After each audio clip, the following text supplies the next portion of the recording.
ರಾಜ್ಯದಲ್ಲಿ ದಿನೇ ದಿನೇ ಕುಸಿಯುತ್ತಿದೆ ಹಾಲಿನ ಉತ್ಪಾದನೆ. ಬೇಸಿಗೆ ಕಾರಣ ಕೆಎಂಎಫ್ ಹಾಲು ಉತ್ಪಾದನೆ ಕುಸಿತ. ಬೇಸಿಗೆ ಆರಂಭದಲ್ಲೇ ಕುಸಿತ ಕಂಡ ನಂದಿನಿ ಹಾಲು ಸಂಗ್ರಹ. 80 ಲಕ್ಷ ಲೀಟರ್ಗೆ ಕುಸಿತ ಕಂಡ ನಂದಿನಿ ಹಾಲು ಉತ್ಪಾದನೆ. ಈ ಮೊದಲು 92 ಲಕ್ಷ ಲೀಟರ್ ನಿತ್ಯ ಹಾಲು ಉತ್ಪಾದನೆ ಆಗ್ತಾ ಇತ್ತು. ಎಸಿದು ಬೇಸಿಗೆ ಆರಂಭದಲ್ಲೇ ಕುಸಿತ ಕಂಡಿದೆ ಹಾಲು ಉತ್ಪಾದನೆ. 80 ಲಕ್ಷ ಲೀಟರ್ಗೆ ಕುಸಿತ ಕಂಡ ನಂದಿನಿ ಹಾಲು ಉತ್ಪಾದನೆ. ಒಂದು ವೇಳೆ ಹಿಂಗೆ ಕುಸಿತ ಕಂಡ್ರೆ ನಿಜಕ್ಕೂ ಕೂಡ ಜನ ಪರದಾಡುವಂಥ ಪರಿಸ್ಥಿತಿ ನಿರ್ಮಾಣ ಆಗುತ್ತೆ. ಈ ಮೊದಲು 92 ಲಕ್ಷ ಲೀಟರ್ ನಿತ್ಯ ಹಾಲು ಉತ್ಪಾದನೆ ಆಗ್ತಾ ಇತ್ತು. ಬೇಸಿಗೆ ಶುರುವಾದ ಬಳಿಕ ಹಸುಗಳಿಗೆ ಸರಿಯಾದ ಮೇವು ಸಿಗ್ತಾ ಇಲ್ಲ, ಮೇವಿನ ಕೊರತೆಯಾಗಿದೆ. ಬೇಸಿಗೆ ಆರಂಭದಲ್ಲೇ ಹೈರಾಣಾದ ರಾಜ್ಯದ ಹೈನೋದ್ಯಮ. ಸರಿಯಾಗಿ ಮೇವು ಸಿಗ್ತಾ ಇಲ್ಲ ಹಸುಗಳಿಗೆ.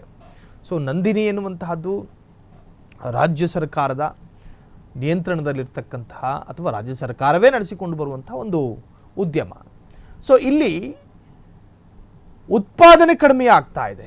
92 ಲಕ್ಷ ಲೀಟರ್ ಉತ್ಪಾದನೆ ಆಗ್ತಾ ಇದ್ದಂತಹ ನಿತ್ಯ ಹಾಲು ಉತ್ಪಾದನೆಯಲ್ಲಿ ಭಾರಿ ಕುಸಿತವನ್ನು ಕಂಡಿದೆ. ದಿನ ಬಳಕೆ ಹಾಲು ಎನ್ನುವಂತಹದ್ದು ದಿನಕ್ಕೆ 3 ಟೈಮು ಕೂಡ ಮಕ್ಕಳಿಗೆ ಕೊಡೋದಕ್ಕಾಗಲಿ ಅಥವಾ ಬೇರೆ ಬೇರೆ ರೀತಿಯಲ್ಲಿ ಕಾಫಿ ಟೀ ಕುಡಿಯುವಂತಹ ವಿಚಾರಕ್ಕೂ ಕೂಡ ಹಾಲು ಅನಿವಾರ್ಯವಾಗುತ್ತೆ. ಸೊ ದಿನ ಬಳಕೆ ಅದು ಮೂಲಭೂತವಾಗಿ ಜನರ ಮನೇಲಿ ಇರಲೇಬೇಕು.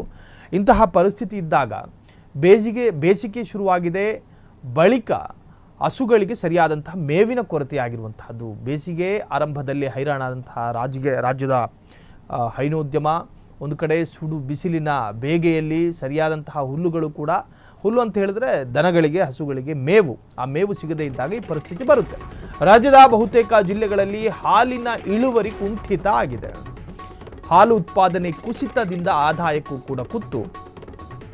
ಅಂದರೆ ಬೇರೆ ಬೇರೆ ಜಿಲ್ಲೆಗಳಿಂದ ಹಾಲು ಬರುತ್ತೆ. ಹಾಲು ಉತ್ಪಾದನೆಯಲ್ಲಿ ನಂಬರ್ 1 ಸ್ಥಾನ ಪಡೆದಿದ್ದಂತಹ ಕೆಎಂಎಫ್ ನಿತ್ಯ 1 ಕೋಟಿ ಹಾಲು ಉತ್ಪಾದನೆ ಮಾಡಿ ಮೈಲುಗಲ್ಲು ಸಾಧಿಸಿತ್ತು. ಇದೇ ಕೆಎಂಎಫ್. ಚಳಿಗಾಲದಲ್ಲೂ ಹಾಲಿನ ಉತ್ಪಾದನೆ ನಿತ್ಯ 92 ಲಕ್ಷ ಲೀಟರ್ ಇತ್ತು. ಆದರೆ ಬೇಸಿಗೆ ಆರಂಭವಾಗ್ತಾ ಇದ್ದ ಹಾಗೆ ದಿಢೀರ್ ಕುಸಿತ ಕಂಡು ಹಾಲು ಸಂಗ್ರಹದಲ್ಲೂ ಕೂಡ ಕೊರತೆಯಾಗಿದೆ. ಹಾಲು ಉತ್ಪಾದನೆ ಕುಸಿತದಿಂದ ತಲೆಕೆಡಿಸಿಕೊಂಡಂತಹ ಕೆಎಂಎಫ್ ಆಡಳಿತ ಮಂಡಳಿ ನಿತ್ಯ 7 8 ಲಕ್ಷ ಲೀಟರ್ ಹಾಲು ಉತ್ಪಾದನೆ ಇಳಿಕೆಯಾಗಿದೆ. ಏಪ್ರಿಲ್ ಮೇನಲ್ಲಿ ಮತ್ತಷ್ಟು ಹಾಲು ಉತ್ಪಾದನೆ ಕುಸಿಯುವ ಆತಂಕವೂ ಕೂಡ ಎದುರಾಗಿರುವಂತಹದ್ದು. ಯಾವಾಗಲೂ ಬೇಸಿಗೆಯಲ್ಲಿ ಹಾಲು ಉತ್ಪಾದನೆ ಇಳಿಕೆ ಕಾಣ್ತಾ ಇದೆ. ಈ ಬಾರಿಯೂ ಭಾರಿ ಪ್ರಮಾಣದಲ್ಲಿ ಕುಸಿತ ಕಂಡ ಹಾಲು ಸಂಗ್ರಹ. ಕೆಎಂಎಫ್ ಆಡಳಿತ ಮಂಡಳಿಯೂ ಕೂಡ ಈಗ ಗೊಂದಲಕ್ಕೀಡಾಗಿದೆ. ರಾಜ್ಯದ ಬಹುತೇಕ ಜಿಲ್ಲೆಗಳಿಂದಲೂ ಕೂಡ ಕೆಎಂಎಫ್ಗೆ ಹಾಲು ಬರುತ್ತೆ. ಕೆಎಂಎಫ್ ಅದನ್ನು ಖರೀದಿ ಮಾಡುತ್ತೆ. ಈಗ ಏನಾಗಿದೆ ಅಂತ ಹೇಳಿದ್ರೆ ಬರುವಂತಹ ಆಯಾಯ ಜಿಲ್ಲೆಗಳ ಹಾಲಿನ ಲೀಟರ್ಗಳಲ್ಲೂ ಕೂಡ ಕುಸಿತ ಕಂಡಿದೆ. ಕಾರಣ ಮೇವುಗಳು ಸಿಗ್ತಾ ಇಲ್ಲ, ದನಗಳಿಗೆ ಮೇವುಗಳು ಸಿಗ್ತಾ ಇಲ್ಲ. ಟ್ಯಾಂಕರ್ ಗಟ್ಟಲೆ ಹಾಲು ಬರುತ್ತೆ. ಸೊ ಈಗ ಸಂಗ್ರಹದಲ್ಲೂ ಕೂಡ ಕುಂಠಿತ ಕಂಡಿದೆ. ಹಾಗಾಗಿ ಹಾಲು ಉತ್ಪಾದನೆಯಲ್ಲಿ ಭಾರಿ ಕುಸಿತ. ಸೊ ಹೀಗೆ ಮುಂದುವರೆದ್ರೆ ನಿಜಕ್ಕೂ ಕೂಡ ರಾಜ್ಯದ ಜನ ಬಹಳಷ್ಟು ಸಂಕಷ್ಟಗಳನ್ನು ಎದುರಿಸಬೇಕಾಗಿ ಬರುತ್ತೆ.